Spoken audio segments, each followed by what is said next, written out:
All right, shalom, shalom, shalom, brothers and sisters. This is after the Shabbat, and I want to do a video that I've been prolonging to do. And this video is with regards to a sister who has a channel called Sabby Sabs. And so I'm going to do a reaction to her video. So without further ado, let's go in and let's watch Sister Sabby Sabs. This is part one. Is the modern day Israel the biblical Israel? I can give you a short answer and say no. In this part of the deep dive, we're going to dive into Jacob. We're going to dive into what these borders are supposed to mean. And we're going to make our way up to when we get to the second part, which is this idea of the rapture. So now what I want to do is, she jumps right out at the beginning and she's on the money. She said the modern Israel is not the biblical Israel. Now you have this other Christian apologist named Brother Corey Minor, who holds a total different view. He says modern Israel is the biblical Israelites.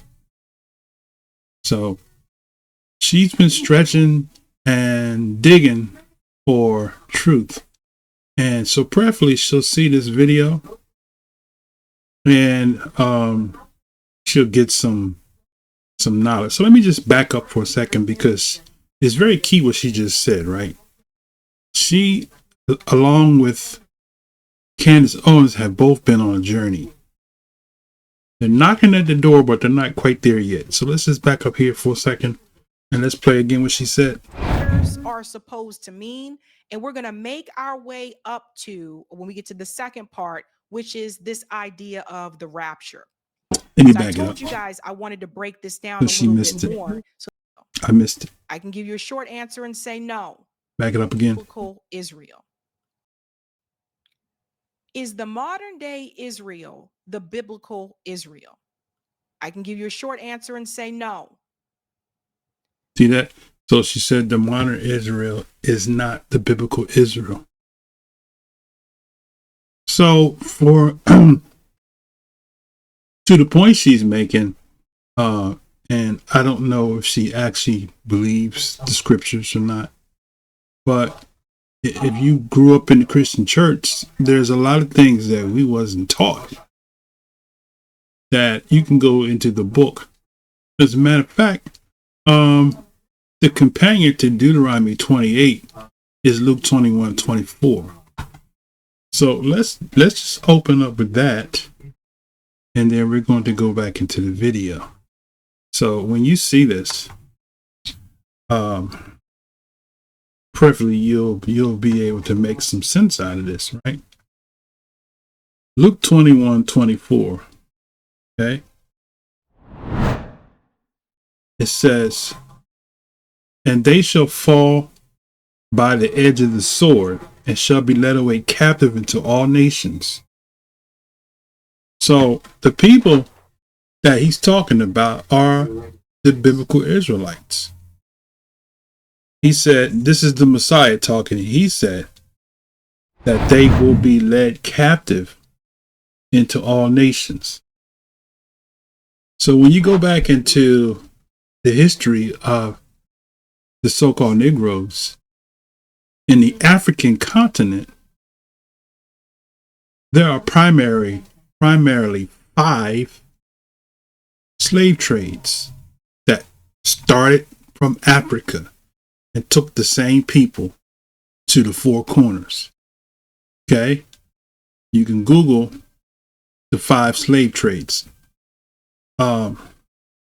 So in a nutshell, you're talking about the Indian Ocean slave trade, the Arab slave trade, the Trans-Saharan slave trade, that's 3, the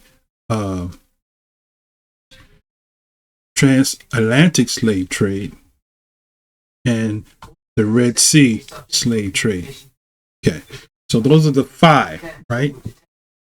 The Arab slave trade included in the Saharan also included the enslavement of the Portugal and Spanish Hebrews.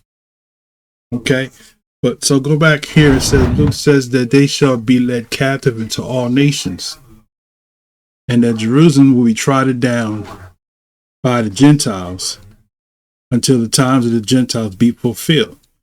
So we can see that that was what the Messiah said.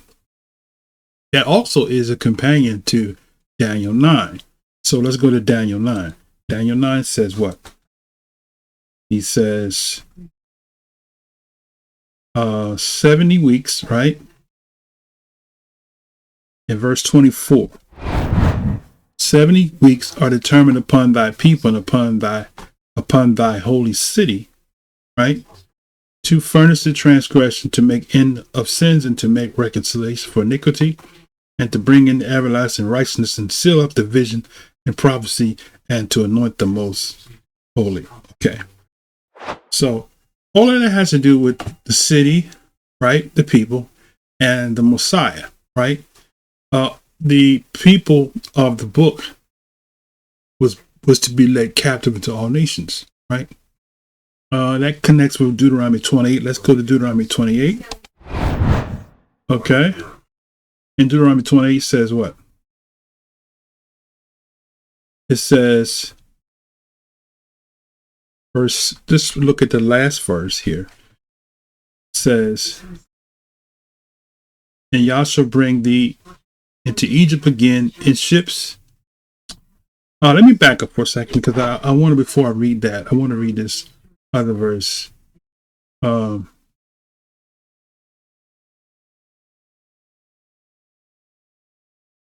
Verse 64. And it says, and Yah shall scatter thee among all people, from one end of the earth unto the other.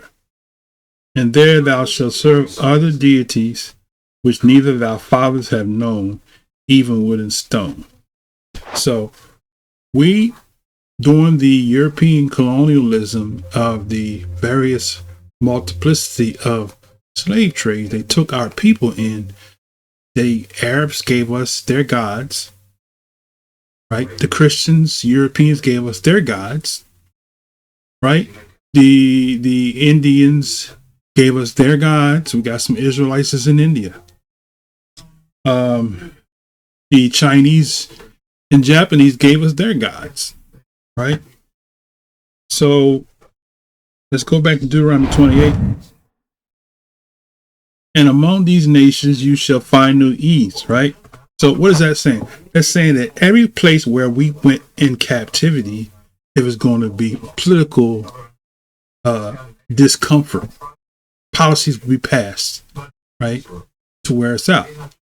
There's a place in Daniel, right, where it talks about the man of sin. Okay. In Daniel, let's see, that's Daniel 7, right? So Daniel 7 says, let's look at verse 24. It says, and the 10 horns out of his kingdom are 10 kings that shall rise, and another shall rise after them, and he shall be diverse from the first, and he shall subdue 3 kings. And he shall speak great words against the Most High, and shall wear out the saints of the Most High, and think to change times and laws, and they shall be given into his hand until times and dividing of times. So that's what all of these nations, he said in Deuteronomy 28, he said, among these nations thou shalt find no ease, right? Among these nations thou shalt find no ease, neither shall the sole of thy foot have rest. So in all of these nations where we are, and you can follow the stories of the various slave trades, everywhere we've gone, The governments that we're under have made it hard for us, right? We have been the tail. If you go up further into Deuteronomy 28, it says, I will make you the tail and not the head. I will make you beneath and not above, right? So let's go back to Deuteronomy 28. So he says, but Yah shall give you their trembling heart and failing of eyes and sorrow of mind. And thy life shall hang in doubt before thee, and thou shalt fear day and night, and shall have none assurance of thy life. Right? In the morning thou wouldst say, I wish to Yah that it was even, and at even thou shalt say, I wish to Yah it was morning, for the fear of your heart where you shall fear, for the sight of thy eyes which thou shalt see. Okay? So that's prophecy. Right? So to your point, yes, the people that modern Israel is not the biblical Israel because they don't fit the prophecy. Prophecy said that, let me take you to another place. Let's go to Joel chapter 3, right? Okay, this is in Joel chapter 3. And we're going to read where it says, he said, for behold, in those days and in that time, when I shall bring again the captivity of Judah and Jerusalem, I will also gather all nations. So remember, we talked about the five slave trade. All nations had a part in enslaving of the people of the book. Only one people fit the prophecies of being led captive into all nations. So when you find a people that's been led captive into all nations, historically wise, everybody knows that. SAI. Google, Gemini. Ask them who was taken in the different slave trades and where did they come from. And AI will tell you. They say Africans was taken into all of those trades. Okay. Even into the Hebrews that was in Africa was taken in slavery back to the Middle East. Right? And some are still there being oppressed under the governments of what they call the Middle Eastern people, right? So he says, I will gather all nations to bring them down to the valley of Jehoshaphat, and will judge them there for my people, for my heritage Israel, whom they have scattered among the nations and parted my land. So those verses just kind of connect together. They connect the dots. So when we're talking about who the biblical Israelites are, the people that are the biblical Israelites have to fit the prophecies. And the people that are in the land don't fit those prophecies. Where in their history have they been taken into captivity into all nations? Nowhere. And we're not downplaying the Holocaust, but that doesn't rank with these prophecies that said they would be led captive, right? Oppression by a people is one thing, but being taken as prisoners, as slaves, as servants into all nations, that's what the book says. So when you find the people that was taken into all nations, then you found the people of the book.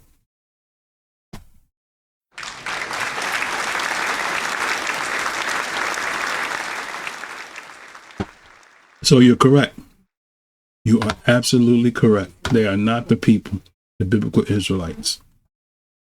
Let's go back into the video. In this part of the deep dive, we're going to dive into Jacob. We're going to dive into what these borders are supposed to mean. And we're going to make our way up to when we get to the second part, which is this idea of the rapture. So I told you guys I wanted to break this down a little bit more so that people understand the game that is really being played. Okay, now she said the rapture. So to this day, what I'm doing is this is the 13th day of December. She hasn't done a part 2, so this is part 1. So I'm curious to see what she's going to say. Now, what I want to add to this picture is this here. The enemy has given us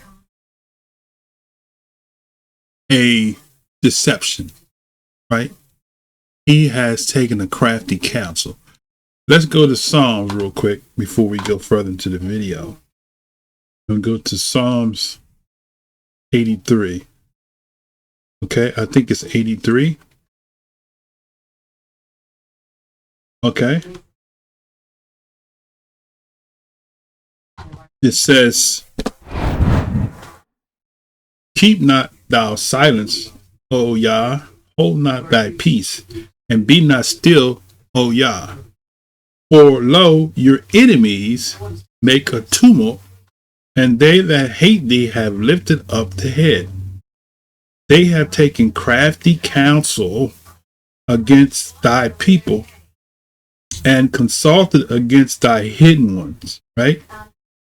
They have said, come and let us cut them off from being a nation, that the name of Israel may be no more in remembrance, right? So that's the crafty counsel of the world.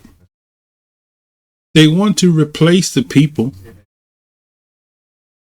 that the Most High has called, right?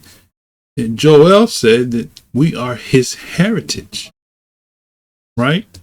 So in the end, the Most High, if you go to the book of Isaiah, he talks about, he said, all the nations are going to know that these are my people, right? They're going to grab a hold of the skirts of the people that are the people of the book, and they're going to want to bring them back to the land so they can get some brownie points for the kingdom age, right?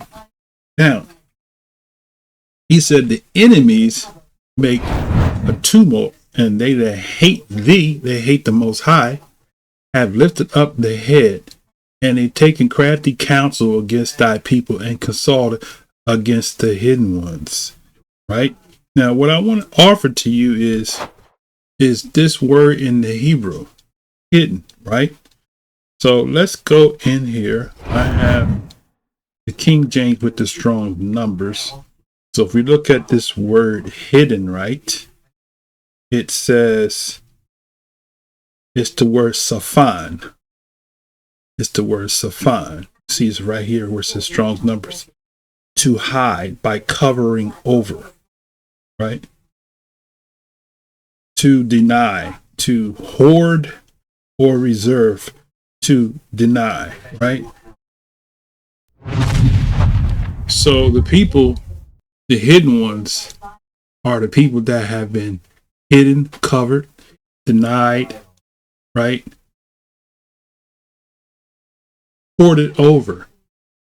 Okay? So, in other words, when you hoard over somebody, you want them to be your property. So, how do you keep somebody as your property or your possession? By oppressing them with legislation. That explains why, regardless of what side of the ticket you're on, whether it be Democrat or Republican, right? It's the same agenda from a different angle. To keep the people being oppressed. Okay. That's the whole narrative of that. The crafty counsel, right? So they've taken crafty counsel against thy people and consulted against the hidden ones. They said, come, let us cut them off from being a nation, that the name of Israel may be no more remembered. So for our people to go into a land and to take on the identity of the real people, they have to do what? Steal their identity. They have to erase their identity. So in these slave trades, that's what they did. They programmed these people to lose, to erase their own heritage so that they can take their place. And that's what has happened. So you're absolutely right. Okay, let's go back in here. So let's get into this. Let's start off here with this article here from The Guardian. This article is a couple years old. This war is prophetically significant. why U.S. evangelical Christians support Israel. Let's go ahead and dive in right about here. For those who are more familiar with the evangelical world, the vehemence of support has not been a surprise given the importance to evangelicals of an Israel inhabited by Jewish people. One main strand of evangelical theology holds that the return of Jews to the region starts the clock ticking on a 7-year Armageddon, after which Jesus Christ will return. Okay. So let's let it go ahead. End, the issue of Israel and Palestine has dominated sermons at evangelical churches over the past 2 Sundays, said Daniel Hummel. He's a historian of American religion and the author of the Covenant Brothers, Evangelical Jews, and the U.S.-Israel relation. Let's jump down to this part right. That's good. So what I want to do is, without going any further into that, because I'm not going to do the whole video, but I just wanted to pull some excerpts from her presentation. What she has tapped into is the doctrine of supersessionism, right? So all of these doctrines, rapture and all of that, has to do with the real Israelites being replaced, right? And she's going to allude to that in her dissertation later on in this series. Okay. Now we're going to skip forward in this, and I'm going to get to the next segment. So Sister Sabby is going to reiterate on the thought that she has, and we're going to help her to go to the next level. We're Phoenix Energy, a family-owned oil company focused on unleashing American oil from north to nation-state established in 1948. A people with a long, painful history. Exile, pogroms, Holocaust, rebirth. They'll say, look, they return to the land. Just okay, like I went back. Hold on for a second. Okay, so we're going to go right here. Oh, we have to fast forward in that. I'm sorry. That's my bad. That is the same video. Sorry, I had to fast forward. So let's fast forward here where we get to the geographic scripture right there in front of you that you can read as well. I messed up. But always remember, a purified people, not all of Israel, but a slice of it, the ones who still fear God. 3, he turns to the religious leaders and says, the kingdom of God will be taken away from you and given to a people who will bear its fruit. He doesn't say it will return to your descendants. He says it will go to another people. And who are they? Those who believe, those who follow, those in Christ. Galatians chapter 3, verses right there. So let's go back a little bit more, because that part again is very important. So one of the things that I want to add is this, right? In the Bible, it also says that the only way to get to heaven is through him, is through Christ. Okay. So now this is a little side note. This is not on the subject, but salvation has nothing to do with people dying and going to heaven. That's the big downfall of Christianity. Because Christians don't comprehend salvation. If you go to Romans 11 tells you what that salvation is, right? Okay, the Israelites have lost salvation. That's part of the going into captivity, being led captive into all nations and being oppressed under the governments of the world, because we're not under the salvation of Yah. Now, if we go to Romans 11, let's go to Romans 11 real quick to kind of try to make some sense out of this salvation. Okay, so Romans 11, and we're going to not read the whole thing. I want to get to the part where he talks about salvation. Okay. He says,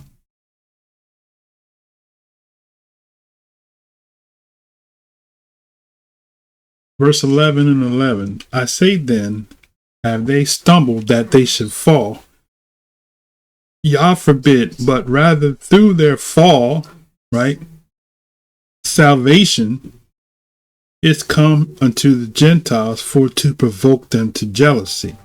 Now, what's important about this here is that he's going to explain to you what the salvation is. Because our beloved sister, Sabby, in her research, has been indoctrinated like we all were in Christianity, thinking that salvation has to do with you going to heaven. It's not. It has to do with you being protected and safe. The root word of salvation is the Hebrew word Yahshua, which means protection, safety, right? Preservation, right? Prosperity, right?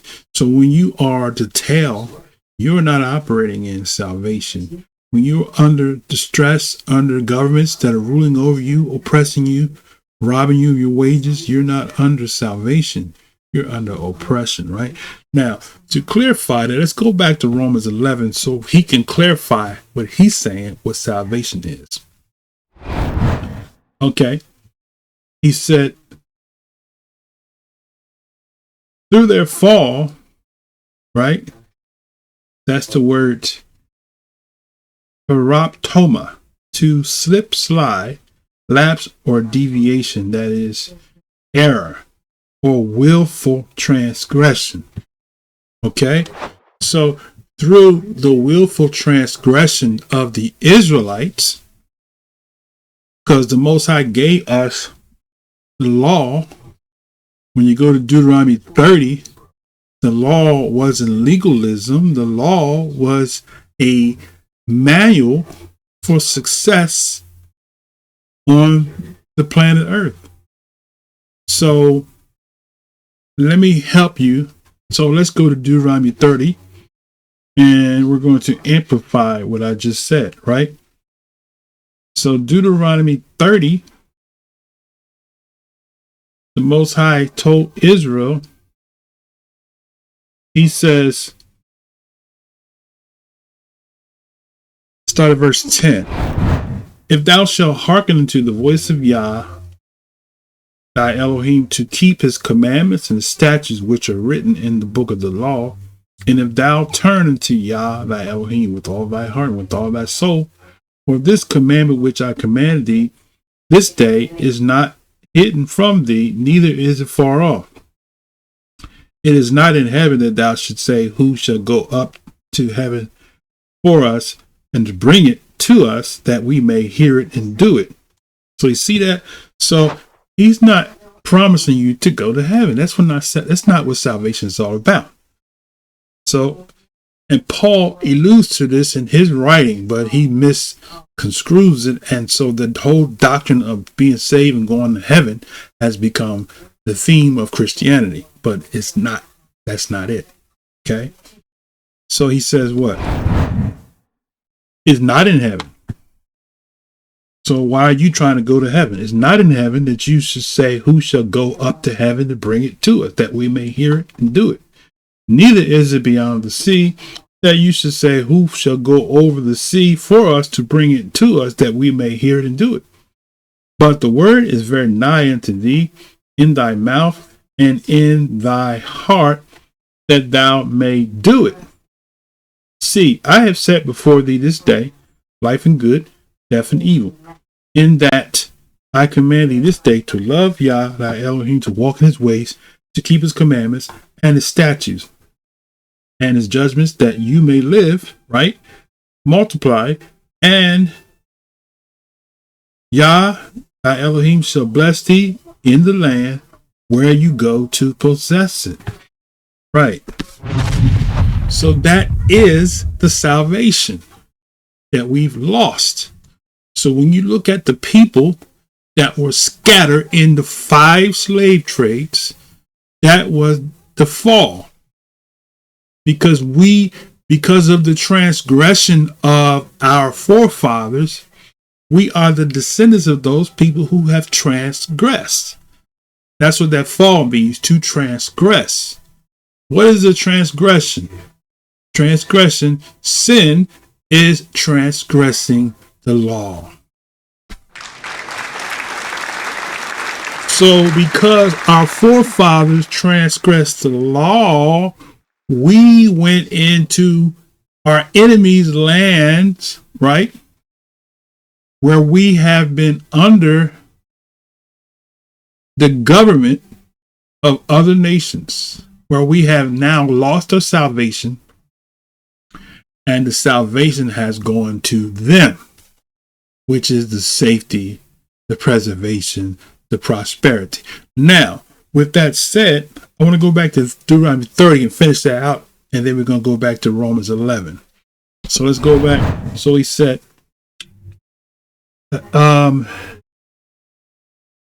if thy heart turn away so that thou wilt not hear, but shalt be drawn away and worship other deities and serve them, I announce, and says denounce, but I announce unto you this day that you shall surely perish, right?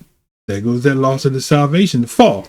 And that you will not prolong your days upon the land where you pass over Jordan to possess it, right?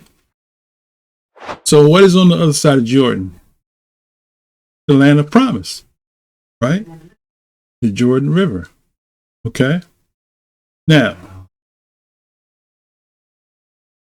he says, I call heaven and earth to record this day against you, to record, I should say, this day against you, that I have set before you life and death, blessings and cursings. Therefore, choose life, that both you and your seed may do what? Not go to heaven, but live. So he says, choose life, that you and your seed may not go to heaven when you die, believe in Jesus and die and go to heaven, but that you may live. Right? Even the Messiah said, I am come that you might have life. So what did he do?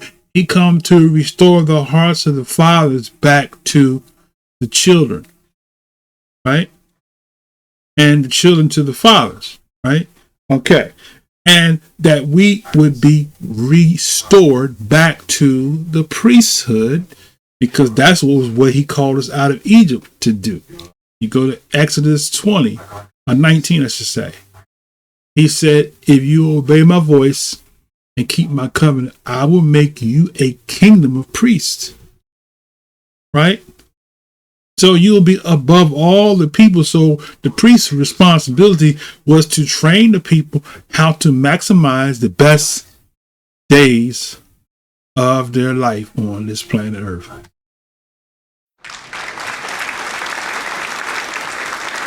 Can I get an amen? Amen. All right, now. So he said that you may live, thou mayst love, that thou may love Yah, thy Elohim, and thou may obey his voice, and that thou may cleave unto him, for he is thy life, and the length of thy days, that thou may dwell in the land which Yah swore unto your fathers, Abraham, Isaac, and Jacob, to give unto them, right?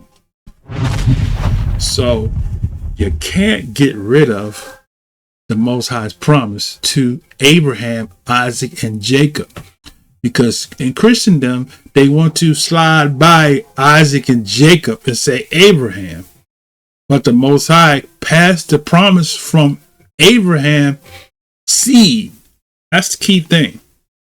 You can't spiritualize, because Abraham also had sons of other nations that he said he'd make you father of many nations.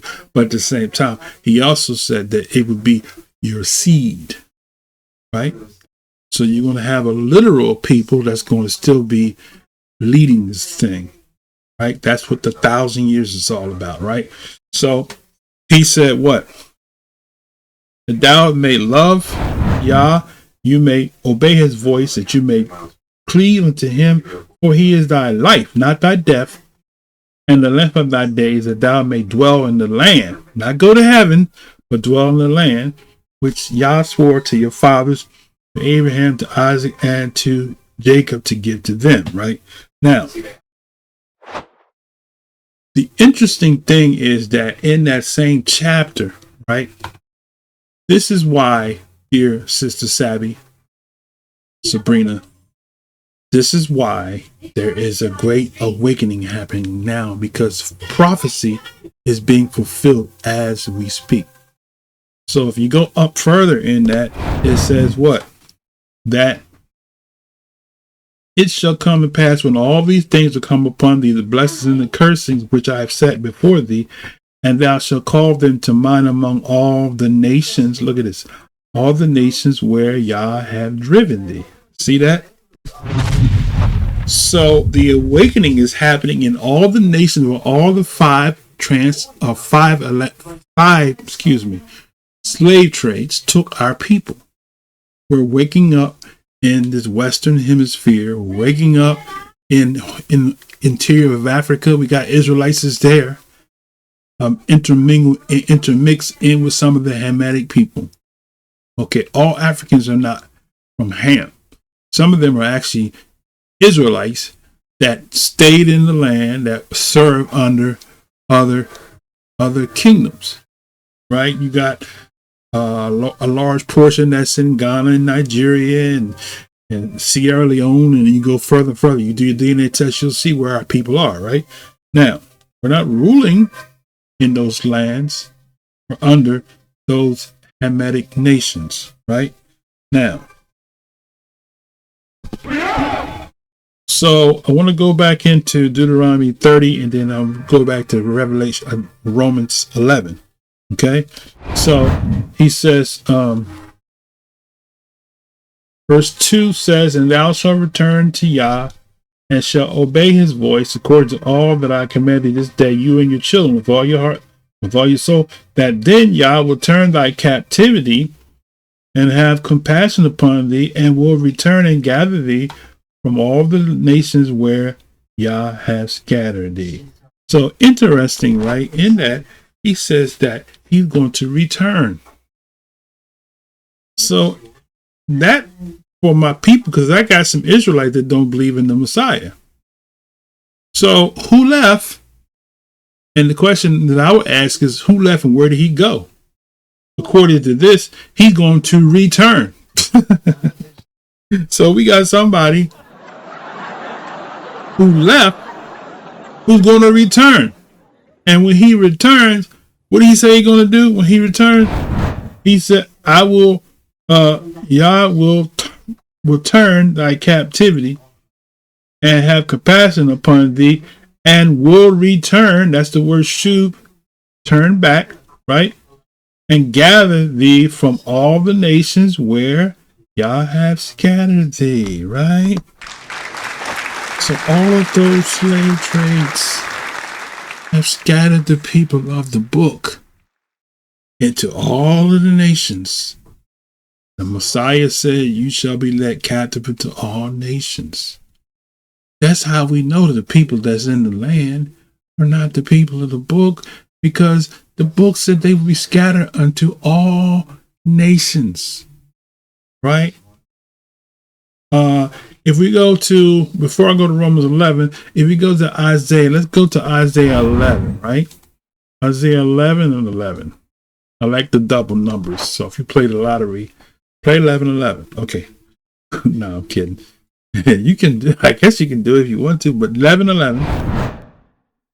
He says, it shall come to pass in that day that Yah shall set his hand again the second time to recover the remnant of his people, which shall be left from Assyria, from Egypt, and from Pathros, and from Cush. Oh, Cush, huh? You got some Ethiopian Hebrews up in there, huh? And from Elam. Oh, you mean to tell me some people still down there in Babylon and Iraq? We say Chirac, right? And from Shinar, and from Hamath, and from the islands of the sea. So he's going to recover his remnant from all those places. But watch this now. Not only did he say those places right now, watch what he says here. Let's go back in. He says, now if we go to verse 12, and he shall set up an ensign for the nations, right? The ensign is a flag, right? A signal, right? Now, I don't have time to go there, but Isaiah talks about how the nations, right, are going to bring, the ships are going to bring his sons from afar, right? The sign, he says there's going to be a sign, an ensign for the nations. What's the sign? What is the sign for the nations? The nations are going to get a sign to know that these people that we have oppressed in these 5 slave trades are the people, descendants of the people of the book. So look what he said. He says what? He says, shall set up an ensign for the nations. This is the sign for the nations. All nations are going to have a sign, and shall symbol the outcast of Israel, right? Watch this now, because Israel was what? Cast out, right? Israel was plucked up from the land. In one other place in the biblical text, it says that. I'm not going to go there for time's sake. Okay. He says, it's going to be a sign for the nations, and they shall assemble the outcasts of Israel, and not only that, but wait a minute.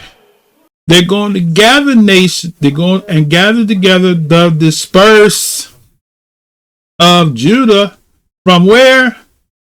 The 4 corners of the earth. Right. I'm telling you, it's in the book. So you're right, Sister Sabby. You are, Sabrina. You are absolutely right. But there's more to the story than that, because this is a mystery book, right? And we're unraveling this mystery. We're showing you that these people that were taken into captivity, right, look like you and me. We are descendants of those people.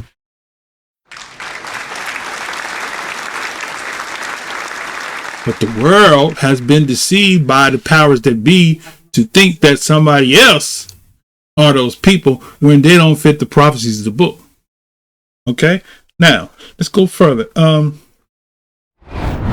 So he said he will gather the dispersed of Judah from the 4 corners of the earth, right? And the envy of Ephraim shall depart, and the adversaries of Judah shall be cut off. Wait a minute.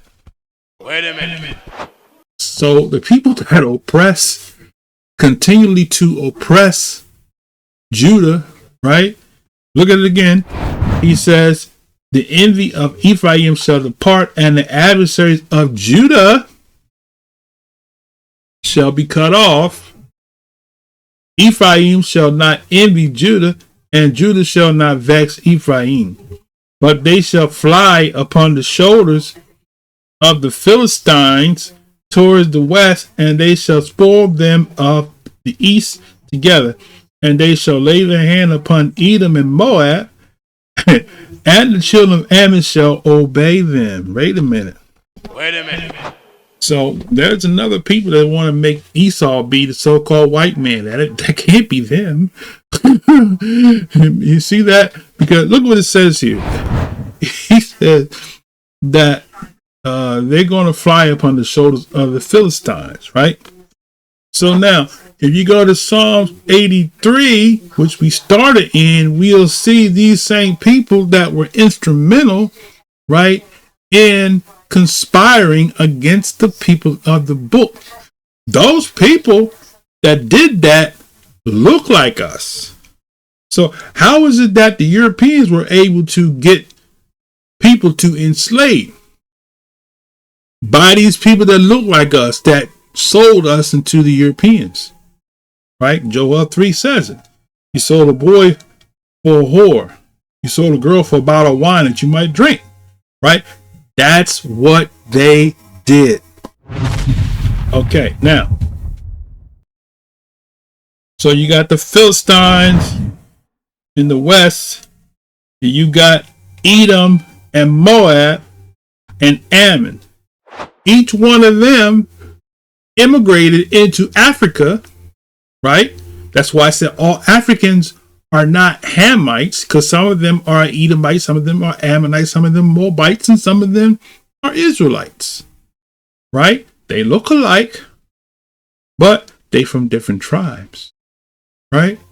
If you go to Iran, my nephew went down there and he said to me, Uncle, I went to Iraq and Iran. He said, there are people that look like us, but they are Arabic. They are our cousins. So that is fulfillment of prophecy that said that we will be scattered among the nations, right? All right, now, where was I at here? Let's go back in here. Okay, so you got Philistines, you got Edom and Moab, you got the children of Ammon shall obey them, right? And so how is it that Esau is going to be destroyed if you're going to have a people that's going to obey the people of the book, right? Because those camps teach the Esau is white man, and white man will be destroyed. No, that's not. They are Gentiles, sons of Japhet, or it's properly pronounced Japheth, right? They are descendants of him, right? Okay. Now, so let's go back to Romans 30, right? Romans 11. So Deuteronomy 30 is where it was. So let's go back to Romans 11. And so, because she touched on this going to heaven, right? It's not about going to heaven, right? It's about having heaven right here on the earth. The kingdom of heaven is coming to the earth, right? We can go through the prophets and show you that the Messiah is coming to set up his kingdom on the earth with Israel, not taking them back to heaven, right? That's Greek mythology. All right. Now, so back to Romans 11. He says, verse 12 says, now if the fall of them be the riches of the world, right? Read that again. If the fall of them be the riches of the world, and the diminishing of them the riches of the Gentiles, how much more their fullness? Right there it is. So that's what your salvation is. Right? So when he said that the kingdom shall be taken from you and given to another people, that's what he was talking about. So you got another people that's in the land that's posing for you. And he said, I will provoke them to jealousy with the people. Right? That goes back to the book, the prophet. He said, I will, let's pull it up real quick. Okay, so let's go to Deuteronomy 32, right? Deuteronomy 32, verse 21 says, they have moved me. Let's start verse 20. The Most High said, he said, I will hide my face from them. I will see what their end shall be. For they are a very forward generation, children in whom is no faith. They have moved me to jealousy with that which is not Elohim. They have provoked me to anger with their vanities, and I will move them to jealousy with those which are not a people. I will provoke them to anger with the foolish nation. Right? So that's what he's talking about. The kingdom shall be taken from you, given to another people, because that is what he's going to use to provoke us. So when we look at the wealth of the people that have taken on our identity, right, and they own banks, they live in communities where they all dwell, and we live in the hood, we ducking bullets, right, drive-bys and all of that, right? And, you know, the Gentiles go and have lunch at 5-star restaurants, and to us, largely, it's a one-time treat. But to them, that's a lunch date. That's a provoking to jealousy, right? Okay. So he said that they have moved me to jealousy with that which is not Elohim. They have provoked me to anger with vanities. I will move them to jealousy with those which are not a people, and I will provoke them to anger with the foolish nation. For fires kindled in my anger and shall burn into the lowest hell. That is the word Sheol, right? Okay. And shall consume the earth with her increase and set on fire the foundations of the mountains. And I will heap mischiefs upon them, and I will spin my arrows upon them, right? And they shall be burnt with hunger and devoured with burning heat, with bitter destruction, and I will send the teeth of the beast upon them, with the poison of serpents and dust. The sword without and the terror within it shall destroy both the young man and the virgin, suckling also with the man of gray hairs. I got gray hairs. And I said I would here it is. I said I would scatter them into the corners, and I would make the remembrance of them to cease from among men, right? Where it not that I fear the wrath of the enemy, lest their adversaries should behave themselves strangely, and lest they should say, our hand is high, and Yah have not done all this. For they are a nation void of counsel, neither is there any understanding in them, right? Oh, that they were wise, that they understood this, that they would consider their latter end. How should one chase 1,000 and put 10,000 to flight, except the rock had sold them, and Yah had shut them up? For their rock is not as our rock, even our enemies themselves being judges. See that? Now, that's good. So, that's what Paul was talking about. But see, in Christian theology, they have been trained to teach supersessionism, which means that the church has replaced the people of the book. But there are a lot of prophecies that we just touched the surface of some of them. That the Most High, we go back to Deuteronomy 30, which we started. He said that when they return to the covenant, I will gather them from the lands, right? Let's bring it back out. Okay, go to 30. He says, verse 3, that then Yah will turn thy captivity and have compassion upon thee, and will return and gather thee from all the nations where Yah have scattered thee. Right? Now he goes on to say, and Yah will bring thee into the land which your fathers possessed. That's verse 5. And you shall possess it, and he will do thee good, and multiply thee above thy fathers. And Yah thy Elohim will circumcise thine heart, and the heart of thy seed, to love Yah with all thy heart, with all thy soul, that thou may do what? Not go to heaven, but live. Right? And then he says, not only that, after you return to this covenant, here's what's going to happen to your enemies. He said, and Yah will put all these curses upon thine enemies, and on them that hate thee, which persecuted thee. So there's a great payback coming for all those that oppressed the people of the book in those 5 slave trades. And the last one being the transatlantic slave trade, right? Which removed us far from the borders, right? Those other slave trades didn't remove us far from the border, from the end of the earth. Deuteronomy 28 specific, right?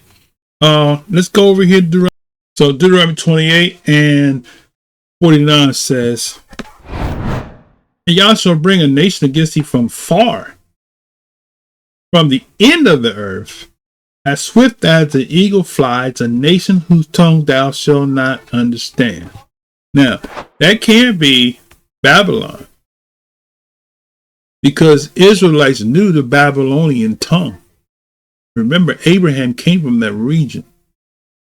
He left from Babylon, the Chaldees, and went west and was able to have conversations with the Mizraimites or Egyptians and the Canaanites. All of them could speak and comprehend each other's language. But this prophecy said that a nation whose tongue you shall not understand, a nation of fierce countenance which shall not regard the person of the old, nor show favor of the young. So what does that speak to?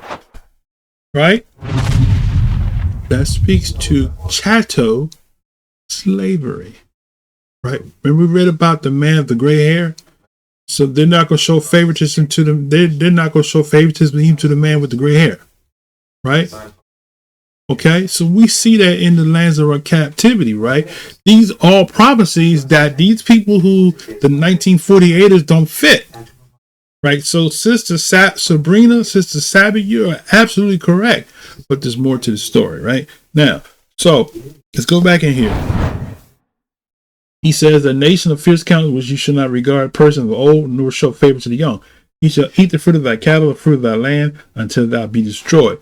Now, let's go to verse 64, okay? 64 says, and Yah shall scatter thee among all people.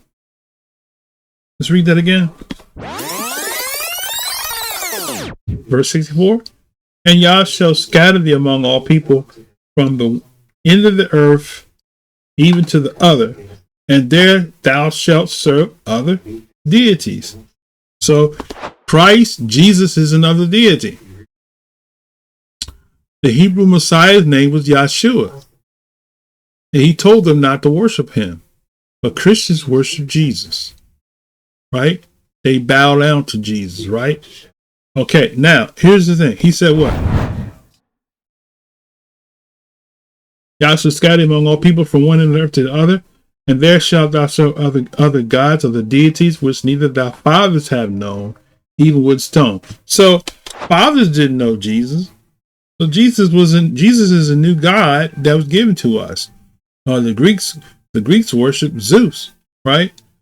So there's a large similarity in imagery between Zeus and Jesus, right? The Hebrew Messiah name wasn't Jesus. Okay. That's another lesson for another day. So let's go back in here. Okay? And among these nations shalt thou find no ease, neither shalt the sole of thy foot have rest, for Yah shall give thee there a trembling heart, failing of eyes, and sorrow of mind. Right? So that is what he says, Deuteronomy 28:68. Now, if we go back to Romans, because we touched on what our dear beloved sister said about going to heaven, right?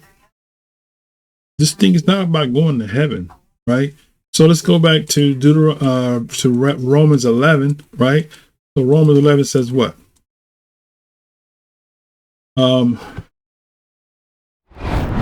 He says, the fall of them be the riches of the world.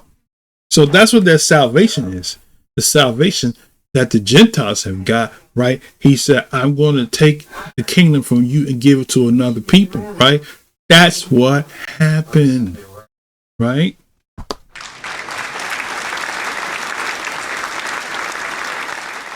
There's a passage in Genesis 10 or 9 which says, Yah shall enlarge Japheth, and he shall dwell in the tents of Shem.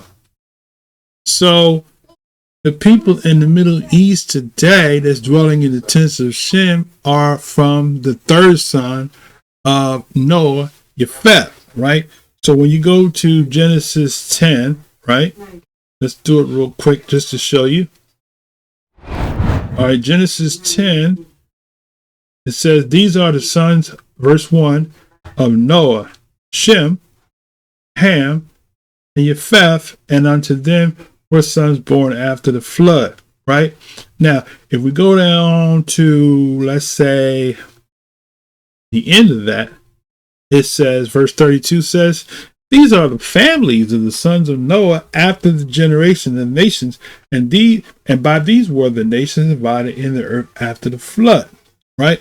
So every man on the face of the earth is a descendant of one of those three sons, Shem, Ham, and Japheth, right?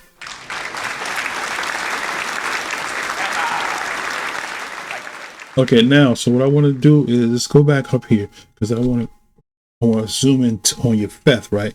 So Yefeth, it says, verse 2 says, the sons of Yefeth, right, are Gomer. So Gomer is where you get your Germanic people from, right? Gomer is where you get Ashkenaz from. You got Gomer, Magog, Madai, Yavan, Tubal, Meshach, and Tyrus, right? And the sons of Gomer are Ashkenaz. There goes your Ashkenazi Jew right there. Riphath, Togarmah, the sons of Yavan, right? That's your Greeks. Elisha, Tarshish, Kittim, and Dodanim, right? He says, by these were the isles of the Gentiles divided in their lands after their tongue. So the theologians tell you, a Gentile is a non-Jew. No. A Gentile, in the word of Gentilian, or the patricians, right, were the sons of Yefeth, right? They were the patristic people, right? Now, that's who your Gentiles are. Not Hamites. Hamites are not referred to as Gentiles. Neither are Shemites. The Gentiles are the sons of Yefeth. So you got the sons of Yefeth, Yavan, Elisha, Tarshish, Kittim. Those are your Romans, right? And your Romans and your Greeks, and another derivative, Dodanim.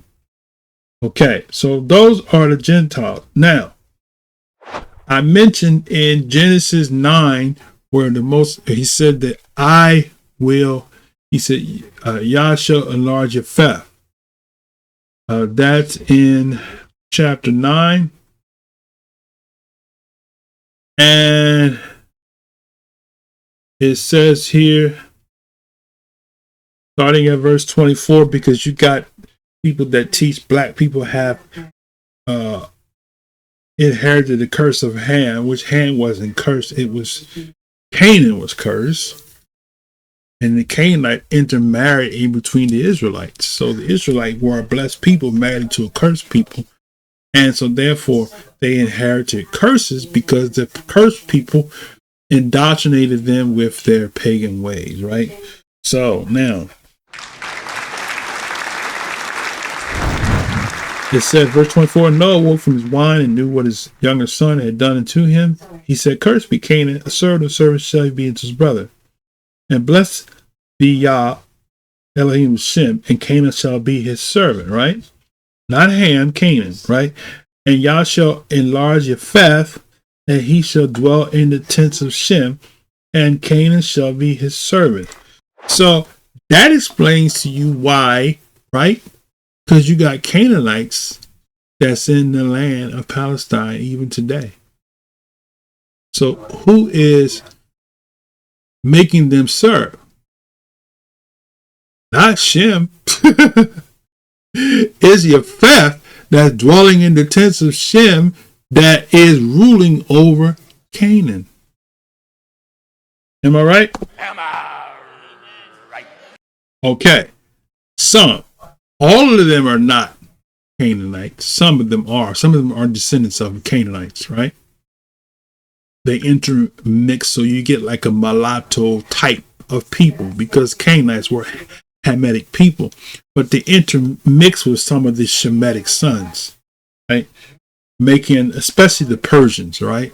Okay, that's a whole other lesson, historical lesson, dealing with Persians that came into the land. So you got largely the Canaanites, the Palestinians are Persian / Hamitic, right? That's who they are, right? They're not Israelites and they're not Shemitic, but they're Hamitic and Japhetic, right? Okay, let's go back in here. So back to Romans, right? So Romans talks about what that salvation is, right? So that salvation is the riches of the world. Okay? Verse 13 says, for I speak to you Gentiles, inasmuch as I am an apostle of the Gentiles, I magnify my office, if by any means I may provoke to emulation them which are my flesh, and might save some of them. So what is he talking about?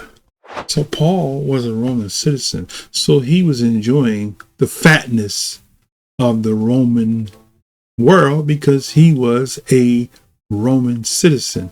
Now, there are some questions about his ethnicity, whether or not he was a descendant of Esau, an Edomite. It's believed by in some circles that he was. And some of the points that are used to suggest that are pretty much convincing, right?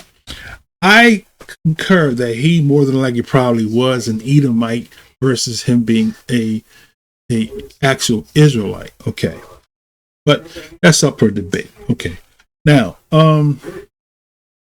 let's go back to the video so we can kind of try to wrap this up. All right.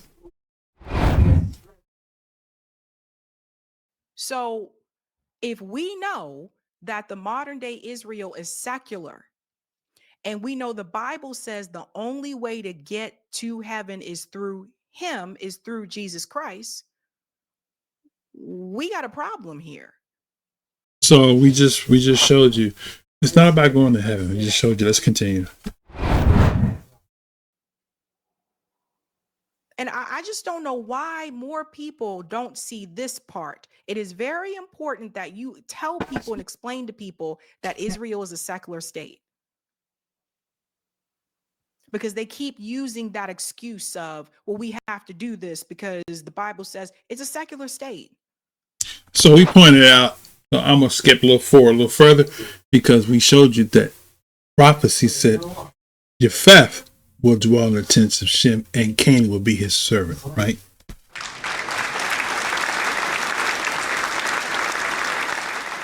So I want to get to the point where she makes a point about who Israel really is, right? Listen to this. All fulfilled. Prophets. But then he says something radical. In Matthew chapter 21, verses 43, he turns to the religious leaders and says, the kingdom of God will be taken away from you and given to a people who will bear its fruit. He doesn't say it will return to your descendants. He says it will go to another people. And who are they? Those who believe, those who follow, those in. So we covered that part here, but the next level of that, he's saying, who are those people? So that's not saying, see, you're using that passage wrong. That's not saying that they're going to replace Israel. That's what this brother's putting up, and she's co-signing for that because that's what we was taught. But that's incorrect. Let's continue. Christ. Galatians chapter 3, verses 12. Stop here. So it will be given to those who follow Jesus Christ. You have. That's not what that said. That's not what that said. That doesn't say anywhere. Matter of fact, let's pull it out, right? All right, let's go. Let's pull it up. Therefore, I say unto you, the kingdom of Yah shall be taken from you and given to a nation bringing forth the fruits thereof. Okay, that's all that's saying. The Most High prophesied to Israel that I will cast you out of the land. Right? You will be among the Gentiles. It says in Leviticus, not Leviticus, and Lamentations. The law is no more. You'll be amongst the Gentiles. Right? So that's exactly what they're saying. They're not saying that they replaced. And when she said something about those that believe in Jesus, that passage don't even say that. Look at it. Therefore, say unto you, the kingdom shall be taken from you and given to a nation bringing forth fruits thereof. And whosoever shall fall on this stone shall be broken, but whosoever it shall fall, it will grind him to powder. So that connects with Luke 21:24, where he said, you shall be led captive of all nations. That's not saying that somebody else is going to get the rights. Right? Am I right? Let's go back in. Have to believe. Those of us that went through Sunday school, we know this. We know that was one of the things to tell you, like, you have to believe. But what does that say? So apparently Sunday school didn't teach you right, because that's not talking about you believing in Jesus, you ain't going to heaven. That's not even in that text at all. you add into the text. In other words, what they say, what's this called? You taken out of context. You're reading it to the text. You're taking it out of context. Okay. Eisegeting the text. That's what I was trying to think. Okay, let's go. About those who don't believe. Because if according to the Bible, if you don't believe that Jesus Christ is the Messiah, then you are not chosen. I don't think the chosen has to do with that. I can go and do exegesic on that, and we can break that down. We say you chose before the foundation of the world. Because of Abraham, he chose. We were chosen because of Abraham, right? So we can pull it out, and if you need me to do a second video, I will. We'll amplify that. But that is not talking about believing in Jesus and you. So now you become the new Israel. Let's continue. So we have a modern day Israel that is a secular state. We have the Bible that says that you have to believe that Jesus Christ is the Messiah. And those are the ones that are chosen. So she kind of, like I said, she kind of read into the text. And this is what Christian doctrine does to you. It doesn't say that.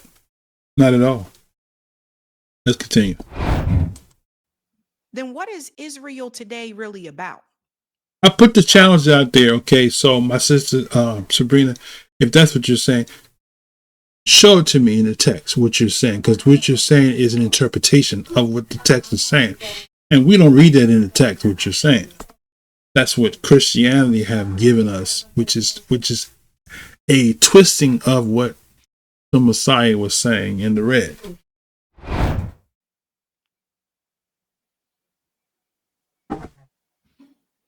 We'll make our way to part 2, which we get into the rapture part. But everybody pay attention to this. I mean, honestly, I could stop right there because that really takes the mask off. But see, the point that you're making is invalid. You can't stop there because that's not what the text is saying. Right? We read it. We read it where he says, the kingdom shall be taken from you and given to a nation bringing forth the fruits thereof. Right? That's what the Most High said. The Most High said that he would provoke Israel to jealousy with the foolish nation. That's Deuteronomy 32:21. I will provoke you. Right? Not replace you. Provoke you. To make you stop, because that's what caused the awakening when we in these lands of captivity looked at the people that have salvation, the riches, right? And we're provoked and look at them and say, man, you know, they have it. The kids go to the best schools, you know, they live in the nicer neighborhoods, and you know, they drive in a nicer car. They don't have to worry about drive-by shooters and all of that, right? That's to provoke him, right? Okay, let's go back.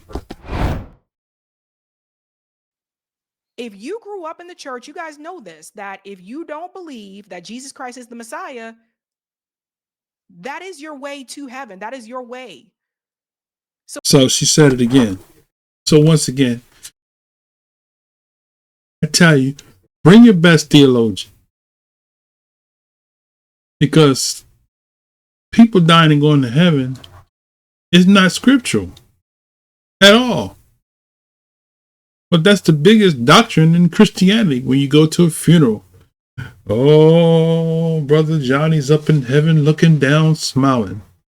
Where can you read that at?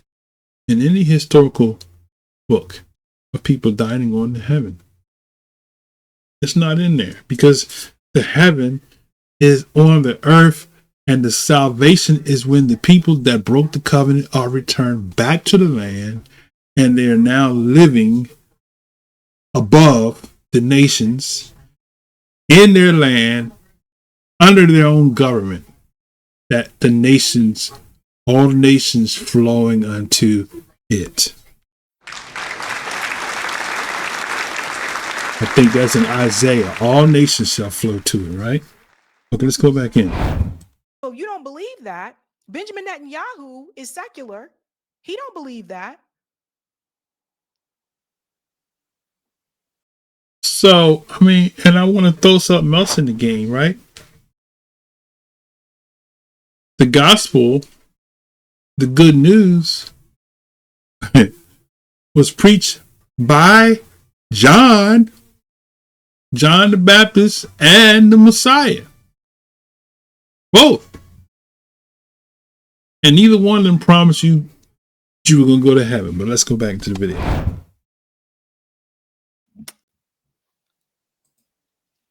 Let's look at this part.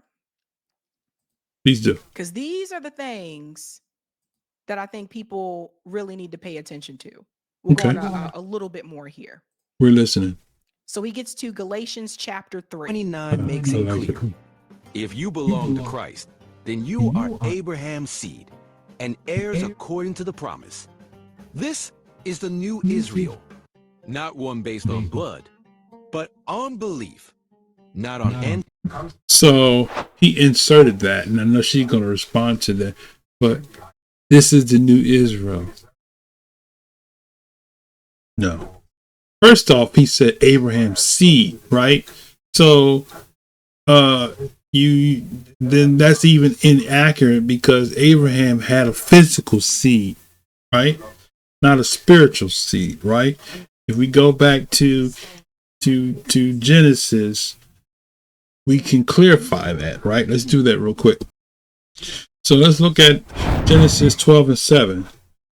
And Yah appeared to Abram and said unto thy seed will I give this land, and there built an altar unto Yah who appeared unto him. So he promised him, he said, unto your seed, not your spiritual seed, right? So let's take it further, right? Verse Genesis 13:15 says, for all the land which thou seest, to thee will I give it to thy seed forever. And I will make thy seed as the dust of the earth, so that if a man can number the dust of the earth, then shall thy seed also be numbered. Right? Now, let's go further. Abraham needed clarity because the Most High didn't spiritualize it. So he says, Abraham said, behold, to me thou hast given no seed. Now at this time, Abraham had servants, Elazar, right? Now watch this. Abram said, behold, to me you have given no seed, and lo, one born in my house is my heir. Verse 4, and behold, the word of Yah came to me, saying, this shall not be thy heir, but he that shall do what? Come forth out of thy bowels. Look at that. He that shall come forth out of thy bowels shall be thine heir, right? So we're not talking about Abraham's seed being a spiritual people.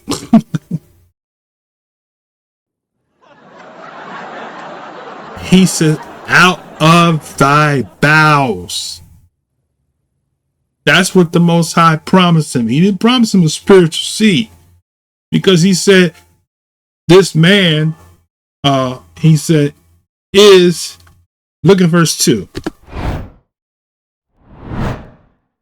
Abram said to Yah, what wilt thou give me, seeing I go childless? And the steward of my house is Elazar of Damascus, right?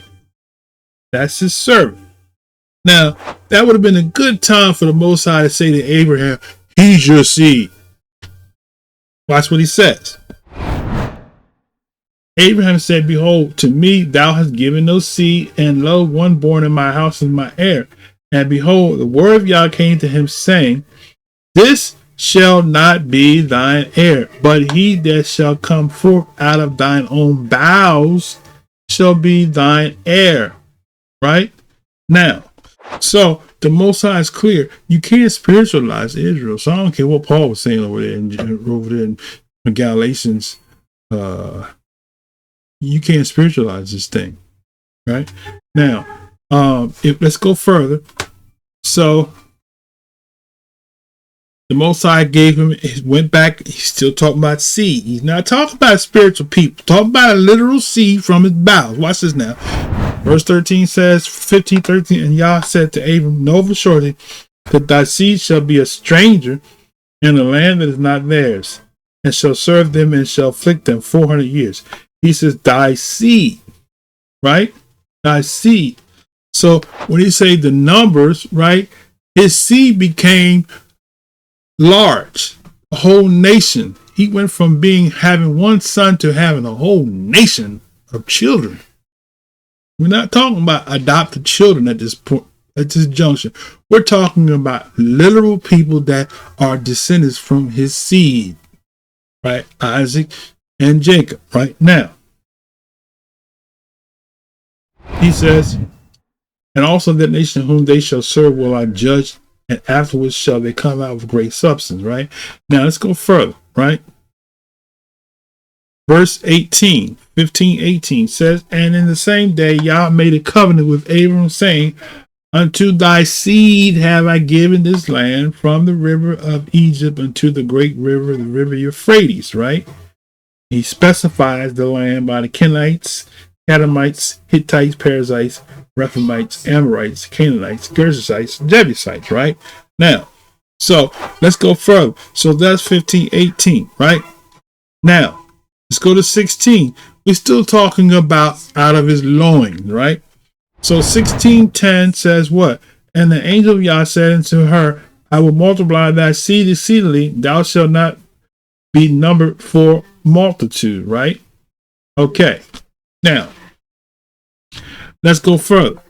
Let's go to 17 and 7. He says, I will establish my covenant between me and thee and thy seed after thee in their generations, for an everlasting covenant, to be a Elohim unto thee and to thy seed after thee. Right? Who's he talking to? Abraham. He's talking about his seed. Now, just in case you don't quite get it, we're going to go a little further. Right? So let's go to, we're at 17 and 7. Let's go to verse 9.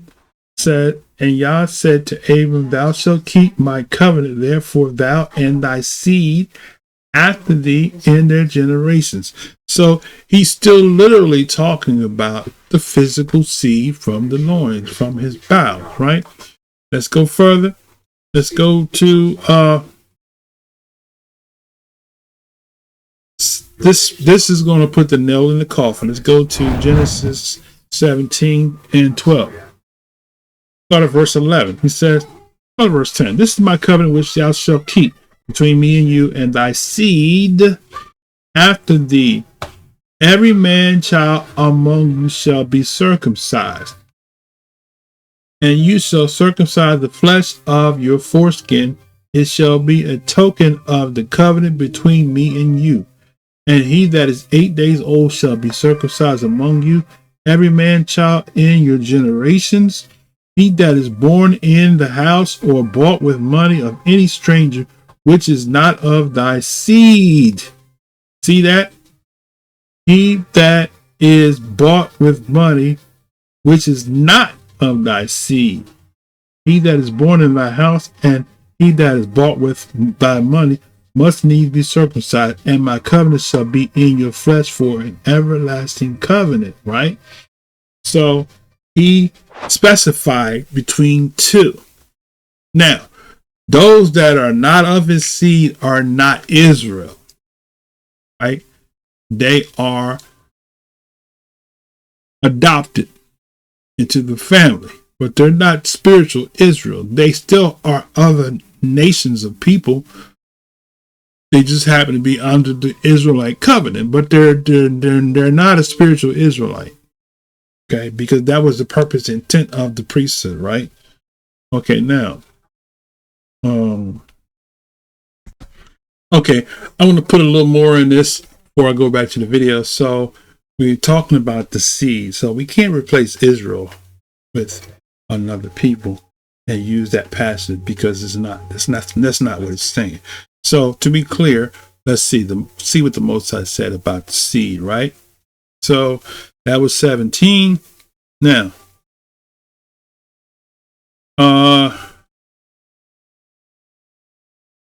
let's go to 21. Okay. Let's go to 21. Okay, so Genesis 21. Let's go there. And it says, and Yah said to Abraham, let it not be grievous in thy sight because of the lad, and because of the bondwoman, in all that Sarah hath said unto thee, hearken unto her voice. For in Isaac shall thy seed be called. Right? So Paul quotes that, but he's letting him know that I'm not just talking about any child that you have. The blessing is going to come through Isaac now. He says, in Isaac shall thy seed be called, right? All right. Now, let's go a little further. That's verse 12. Verse 13, Paul quotes this. Let's go to verse 13. And also the son of the bondwoman will I make a nation, because he is thy seed. So remember, he said you can be father of many nations. So you got nation of Ishmael, and then later on you're going to see the nation of Esau, right? So Christianity has twisted this whole thing, right? Now, let's go a little further. That's 21. Okay. Verse 17 said, in blessing I will bless thee, in multiplying I will multiply thy seed as the stars of heaven, and as the sand which is upon the seashore, and thy seed shall possess the gate of his enemies. So we're still talking about literal seed, right? So let's go a little further. Okay, that's 22:17. Okay, let's go to 24:7. He says, Yah of heaven, which took me from the father's house and from the land of my kindred, which spoke unto me, and that swore unto me, saying, unto thy seed will I give this land. He shall send his angel before thee, and thou shalt take a wife unto my son from thence. Right? So we can't spiritualize that seed. All right? So when you add it to the text, so if Paul was saying something totally different, then what we're reading here is not switching the seed to a spiritual people, right? Let's go a little further. Let's see, that's 24. Let's go to let's go to verse 60 now. Okay. And they blessed Rebekah and said unto her, thou art our sister, be thou the mother of thousands of millions, and let thy seed possess the gate of those which hate them. So now, God, Rebekah, Abraham to Isaac and Rebekah, right? So, so we go to 26 now. Okay. Now here, this is going to be a nail in the coffin, right? Let's go to 26. We're going to start at verse 3. Let's start at verse 2. Says, and Yah appeared to him and said, go not down into Egypt, dwell in the land which I shall tell thee of. Sojourn in this land, and I will be with thee and will bless thee, for unto thee and unto thy seed will I give all these countries, and I will perform the oath which I swore unto Abraham thy father. So now, remember we just read about Isaac and Rebekah. Now we see that he's telling Isaac, not Ishmael, the bondwoman, but Isaac. He's saying, tell Isaac, right? I will be with thee, right? And I will bless thee, for unto thee and unto thy seed I will give all these countries, and I will perform the oath which I swore to Abraham thy father. Right? So it's not talking about a spiritual seed, right? So I will give thee, he says, all, right? What you bringing to the table, brother? That's right. I will give thee, I'll be with thee, and I will bless thee, and unto thee and to thy seed I will give all these countries, and I will perform the oath which I swore to Abraham thy father. And I will make thy seed to multiply as the stars of heaven, and will give unto thy seed all these countries, and in thy seed shall all the nations of the earth be blessed. Boom. So we're not done, because you can't spiritualize this thing and go to Galatians, because that's what Christianity have done, which makes me believe somebody has plagiarized something or have throw a little Mickey in the drink. Okay? Now, we're not talking about a spiritual people. We're talking about a literal physical seed.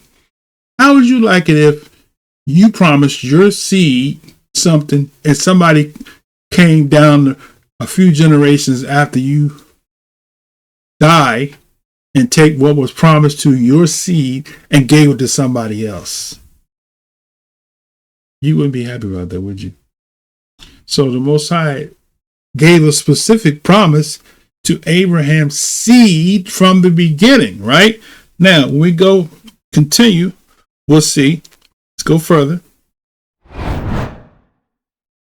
He said, because, now this is why he chose Isaac. I will make thy seed to multiply as the stars of heaven, and I will give thy seed all the countries, and thy seed shall all the nations of the earth be blessed. Why? Because he says that Abraham obeyed my voice, kept my charge, my commandments and my statutes, and my laws. Right? So that's why. So he was specific that Isaac would be the seed, not in Ishmael, right? But in Isaac shall thy seed be. We can't change the text, brothers and sisters. We can't spiritualize that. So you can go to Galatians all day long, but you got to deal with this, because this supersedes what Paul said. So Paul got to line up with what the prophecy was, what the covenant agreement was. It wasn't with some other people taking the place of the people. See, he promised, and the Most High don't lie. He promised Abraham his seed from the beginning, right? Now, that's 26. 26 and 5, right?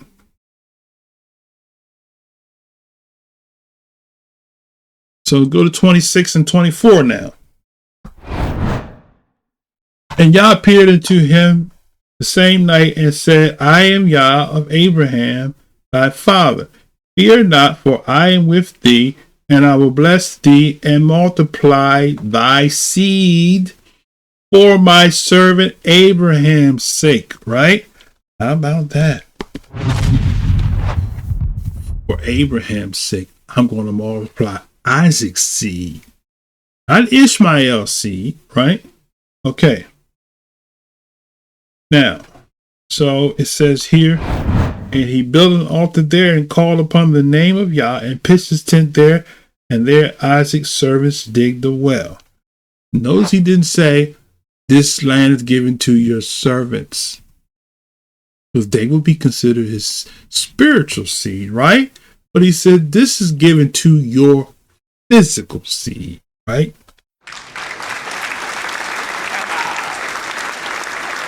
Okay, so that's 26. Let's go further. Let's go to 28 now. Let's start verse 1. And Isaac called unto who? Jacob. He called to who? Jacob. He called unto Jacob and blessed him and charged him and said to him, thou shalt not take a wife of the daughters of Canaan. Arise, go to Padanaram, to the house of Bethuel, thy mother's father, and take thee a wife from there of the daughters of Laban, thy mother's brother. And Yah Almighty bless thee, and make thee fruitful and multiply thee, that thou may be a multitude of people. Right? He's talking to Jacob now. And give thee the blessing of Abraham to thee and to thy seed with thee, that thou may inherit the land wherein thou art a stranger, which Yah gave to Abraham. You can't get no better than that. You can't get no more clear than that. So we go from Abraham to Isaac to now to Jacob. We're talking about not a spiritual people. We're talking about a literal physical seed, right? We're talking about somebody who is an heir of the loins. That was the whole thing from the beginning. Abraham said, I don't have a seed. So you can't flip the script and make the Most High's promise be a spiritual people, when he said the whole dilemma from the beginning wasn't a spiritual people. It was a literal physical seed that Abraham had a concern about. All right.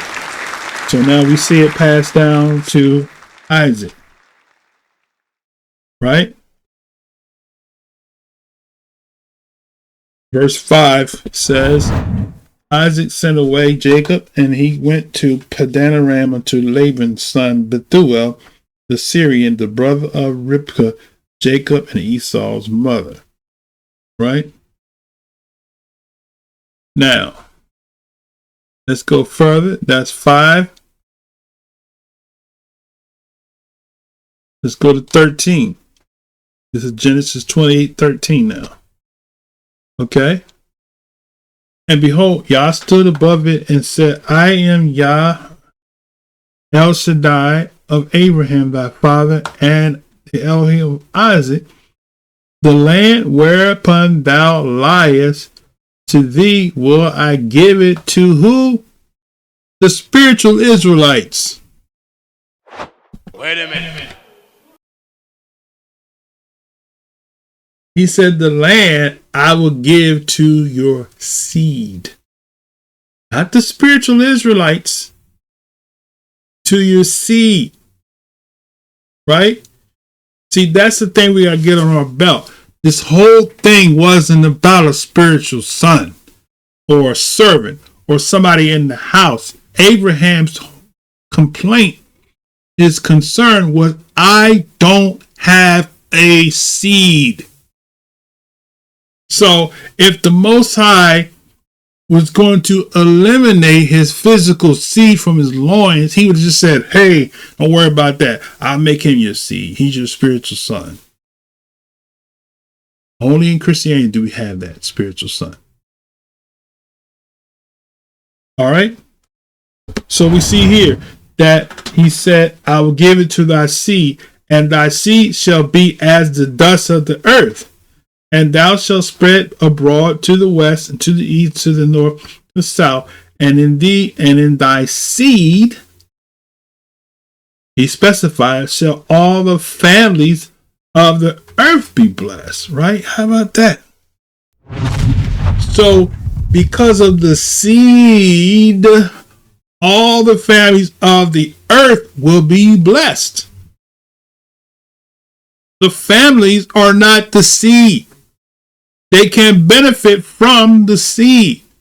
So if they become a part of or partner with or become a part of the nation, they reap the benefits, but they're not the seed, brothers and sisters. We can't make them be the seed because from the beginning, it wasn't about a spiritual people.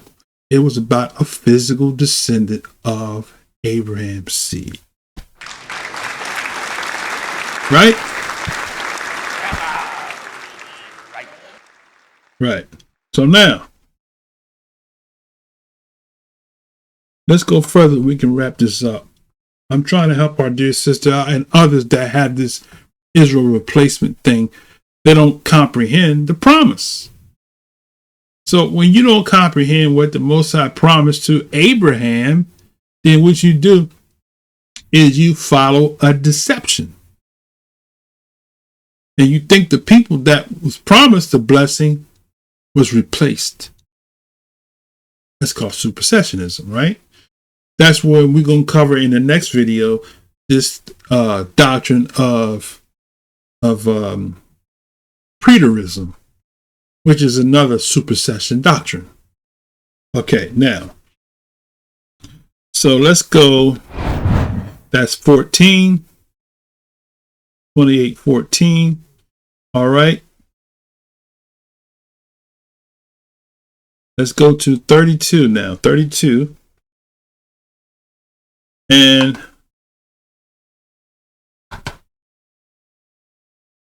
let's go to 32. Now we got Esau on the picture, right? So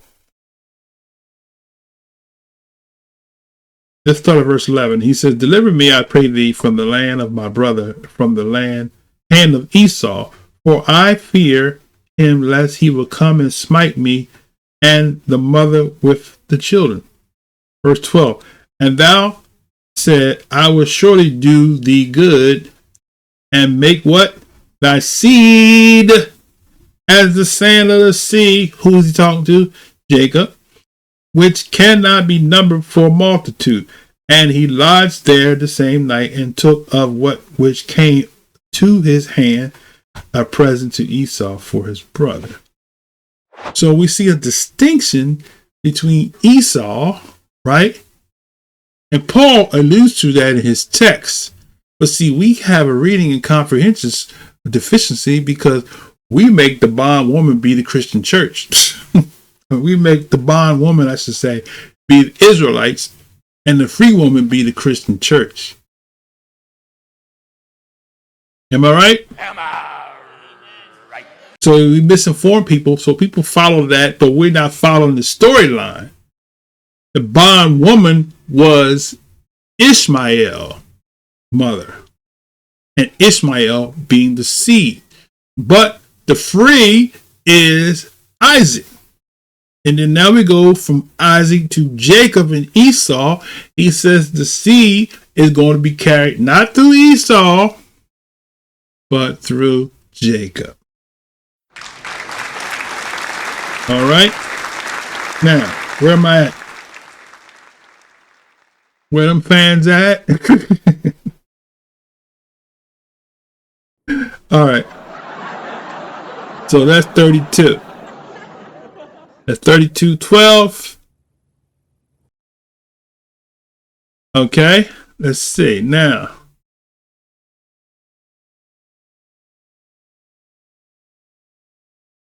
Okay.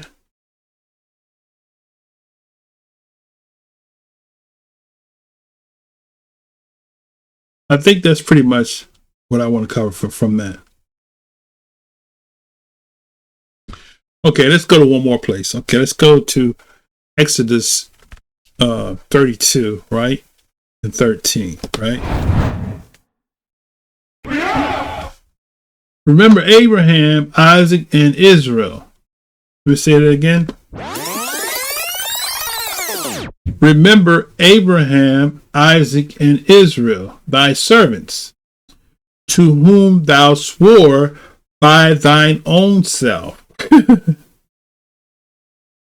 He's not talking about no spiritual seed, brothers and sisters. You have to hire somebody to misinform you to believe what you believe.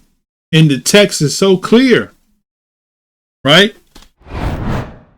He says, remember Abraham, Isaac, and Israel, thy servants, to whom thou swore by thy own self, and said unto them, I will multiply your seed as the stars of heaven, and all this land that I have spoken of will I give unto your seed, not your spiritual seed, to your seed from your loins. That was the beginning.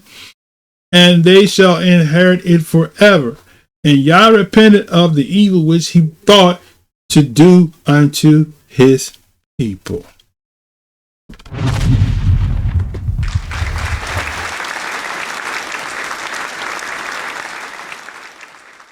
Who was saying that?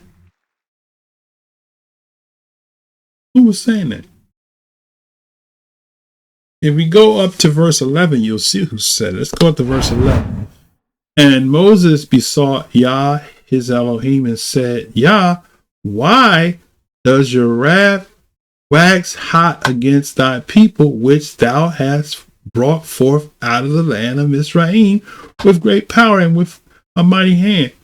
Wherefore should the Egyptians speak and say, for mischief did he bring them out to slay them in the mountains and to consume them from the face of the earth?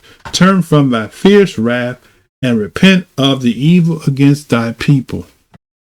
Then he goes and says, remember Abraham, Isaac, and Jacob, right?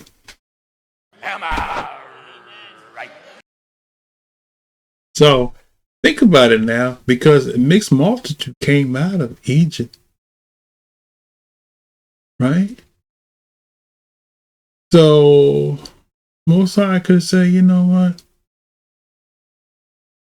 I'll just deal with another nation now. I'll just drop him. Forget about the promise I made to Abraham, his physical seed. I'll just take another people in place of them. How come he didn't do that? Because he made a promise to Abraham's seed. Not spiritual seed, but his literal seed from his loins, right? What you bringing to the table, brother? All right, so that's 32, right? Now I can go further and further and further, but let's try to close this video out because I'm going 1 hour and 48 minutes. Let's go back to the video. Ancestry, but on allegiance to the Messiah. That part is very important, ladies and gentlemen. Let's go back to it one more time. I'm sorry, I don't want to drive you crazy, but this is so important.